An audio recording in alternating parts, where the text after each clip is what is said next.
La valeur ajoutée est énorme, et elle est principalement dans la collaboration, mais elle est énorme. Je trouve que le trajet qu'on a fait depuis leur création est tel que je n'ai pas d'autre idée maintenant pour quand on a un nouveau projet que de prendre mon téléphone et téléphoner à un des partenaires que j'ai certainement rencontré via ces pôles.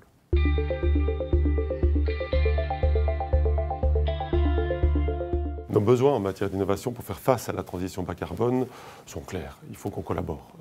Il faut que les universités, que tous ceux qui ont des bonnes idées pour faire en sorte que nos maisons soient mieux isolées demain, ils peuvent venir collaborer avec nous via les pôles ou via autre chose.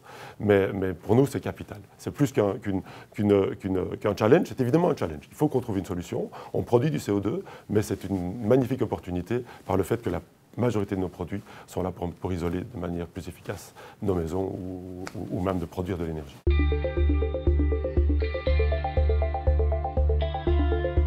Je pense que les pôles ont besoin de faire de l'international parce qu'on ne peut pas faire de l'innovation sans aller d'abord regarder ce qui se passe ailleurs. Et aussi, c'est un merveilleux moyen d'entraîner les PME vers l'international sur des sujets qui sont innovants.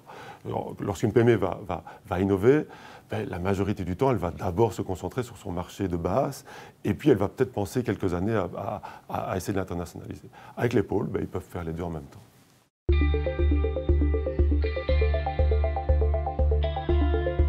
L'avenir de la recherche et développement et de l'innovation en Wallonie, pour moi, il est rose, il est magnifique. Il ne peut être que magnifique. Je suis un optimiste, mais j'en suis convaincu. Il n'y a pas de futur sans innovation et je pense que tout le monde l'a bien compris. On a un nombre incroyable d'universités qui ont une référence mondiale. On a des centres de recherche qui sont efficaces. On a des entreprises des grosses entreprises avec des centres de recherche majeurs, parmi les plus gros et on a un réseau de PME qui commence à croître et qui commence à innover. Qu'est-ce qu'on veut de mieux ?